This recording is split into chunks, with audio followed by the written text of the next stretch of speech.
Hi, it's Lilian Amanda here. I would like to update you some news. First, like many photographers, I am leaving Adobe Photoshop. There are many reasons. I think the main reason is I've been working with Photoshop for over 10 years and they have been updating a lot. And since they start to include in the terms and conditions that they would use artists' work, photographers' work, when they upload to cloud, they would use the images to train AI. And I think this is not so ethical, and I can't agree with this. This already happened when they start to use Adobe stock photo to train their AI. And those stock photos are contributed by many photographers and artists. Like once you decide to upload photos to Adobe stock, and then you have to agree to the term and condition. And that also, I think a lot of people are very angry about it. That is not ethical, and I can't agree with that. I'm a consumer, and I subscribe to your software, and you are going to use my work to train your AI. I do not think that is the agreement I was initially signed up for. That is the reason, I think the main reason I feel like it's about time to leave.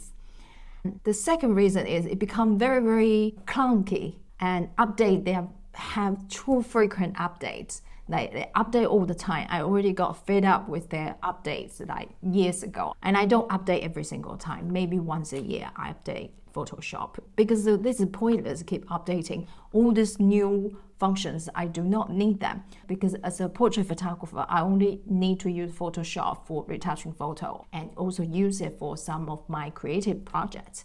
They have this generative field. That is the one. They use Adobe stock photo to train their AI to generate images. I have been using it to test it, and I do not feel comfortable that the image generated is not mine. All right, even part of it is not mine. I don't feel comfortable with it because I like to be original. I want to create my own images. I do not use the AI function. I play with the generative field, but honestly, I don't enjoy it as much like other people, because that is not my work, and I don't feel comfortable with it. And especially I'm an artist, I'm a photographer, I want to create creative work. That is something I don't need. So it doesn't matter how advanced they train their AI, and I just don't feel the need to use it. I know there are lots of people using it, have a great result, but I just like the way I produce image. That makes me happy. And I think that's the main thing. Do what makes you happy. If you think collaborate with AI generate the image that you love, go for it. I have no problem with that. It's not my business if that is something you want to do. Also, Photoshop crashes a lot. When I have a lot of layers, the image file become really huge and I start have problem.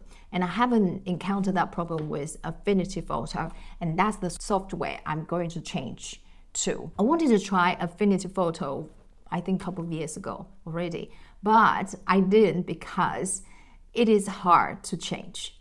Okay, and I found out Affinity Photo, it's not subscription model like Adobe. I was skeptical as well. I didn't think Affinity Photo would be as good as Photoshop, but I was wrong. And Affinity Photo doesn't use subscription model. It has a one-time payment, and you can use that version forever. If you don't wish to update, you don't have to.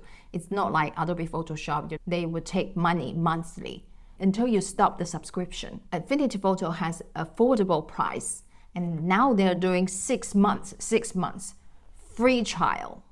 I never heard about this before. Like you can have a software to use for 6 months for free, and then you can decide if you want it to go on or not.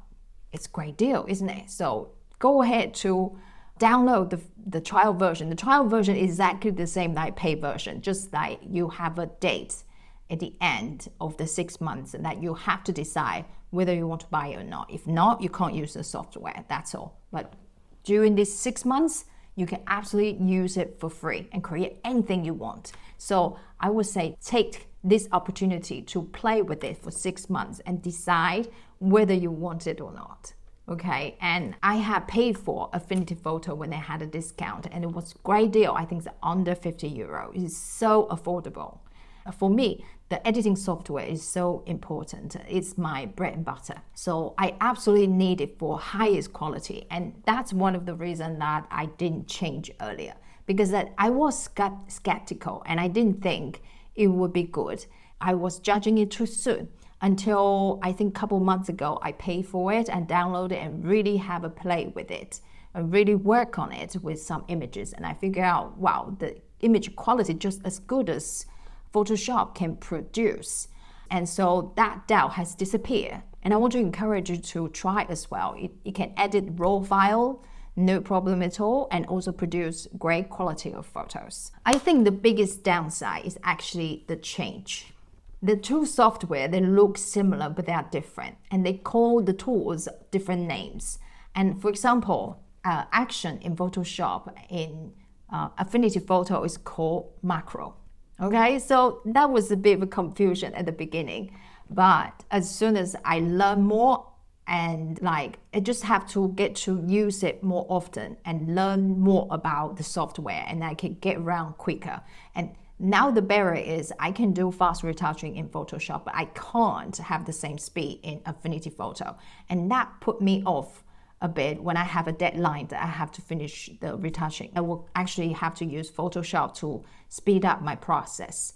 And most of the plugins I bought are able to install it in Affinity Photo. That's no problem at all. Just like they have different name and slightly different uses. So later on, I will continue to make some videos about my discovery. What are the difference between these two software? So that can guide you through the new way of using a software and transition you into Affinity Photo easier, okay? So I think at the beginning when I was using Affinity Photo, I was really in pain because it was so slow. I have no idea where are the tools, and I have to go into Google it and go into their help center to find out how to use the alternative tool I want to accomplish in Affinity Photo. I have to keep looking up all these different things.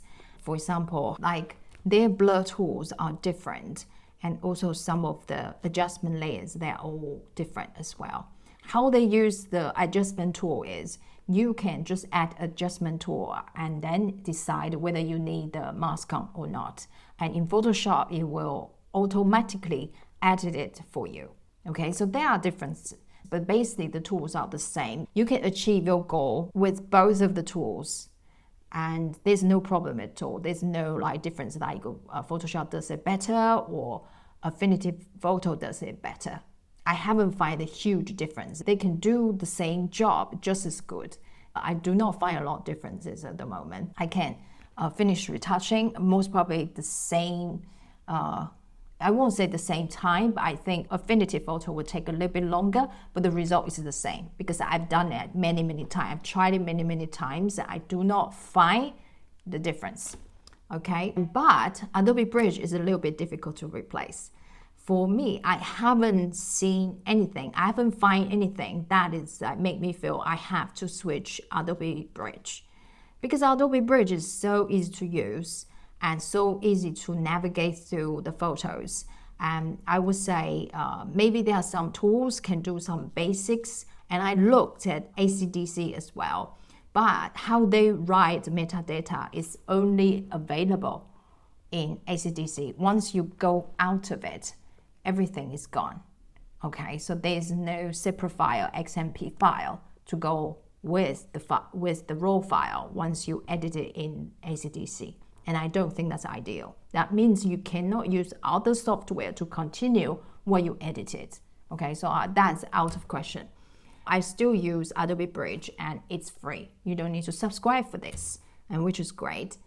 And I still keep the subscription with Photoshop so I can compare the difference. So I can work around with both of them for a while. When I get comfortable with Affinity Photo, I will leave Photoshop. You might want to ask, what about the PSD files? Would that be a problem? No, because Affinity Photo reads PSD files. But not the other way around. If you go into Photoshop, they do not read Affinity Photo's file. So that's a huge difference. And you can see Affinity Photo is more open-minded, and Adobe Photoshop is not so much. And they're very focused on developing their AI. I think that is the biggest thing they do, and also that makes the software chunky. That's just my opinion. I always feel the software is not so stable. It crashed every now and then. And I was like having this fear when I was doing like so many layers, maybe 50, 100 layers, and then suddenly I have to save the file quite often. And it's so slow when it's saving file. And it's faster in Affinity Photo.